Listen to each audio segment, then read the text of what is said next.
প্রয়াত নায়ক সালমান শাহর মৃত্যুর পর কেটে গেছে দীর্ঘ ২৯ বছর, কিন্তু এখনও তার মৃত্যুর রহস্য উন্মোচিত হয়নি। সম্প্রতি আবারও নতুন করে আলোচনায় এসেছে এই স্বপ্নের নায়কের মৃত্যু। সালমান শাহর মৃত্যুর ২৯ বছর পর আদালত অবশেষে হত্যার মামলা পরিচালনার নির্দেশ দিয়েছেন। ঢাকার ষষ্ঠ অতিরিক্ত মহানগর দায়রা জজ জান্নাতুল ফেরদৌস ইবনে হক এই নির্দেশ দেন। মামলাটি রমনা থানায় তদন্তের জন্য প্রেরণ করা হয়েছে। ১৯৯৬ সালের ৬ সেপ্টেম্বর মৃত্যুবরণ করা সালমান শাহর মৃত্যুর প্রকৃত কারণ দীর্ঘদিন ধরে অনিশ্চিত থাকলেও কার্যকর কোনো তদন্ত হয়নি। নতুন আদেশের পর তার মামা আলমগীর কুমকুম রমনা থানায় মামলা দায়ের করেন।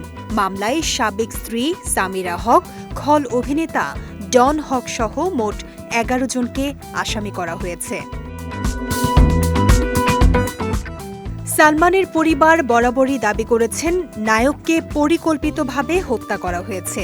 মা নীলা চৌধুরীর অভিযোগ, পুলিশ প্রথমে এটি অপমৃত্যু হিসেবে নথিভুক্ত করেছিল। পুলিশ জানিয়েছে, তদন্তের সময় হত্যা প্রমাণিত হলে স্বয়ংক্রিয়ভাবে মামলা হত্যা মামলায় রূপান্তরিত হবে।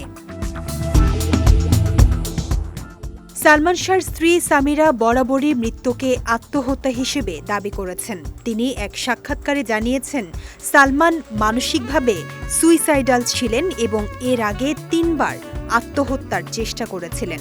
তবে নতুন মামলার নির্দেশের পর সামিরা ৪ দিন ধরে নিখোঁজ রয়েছেন।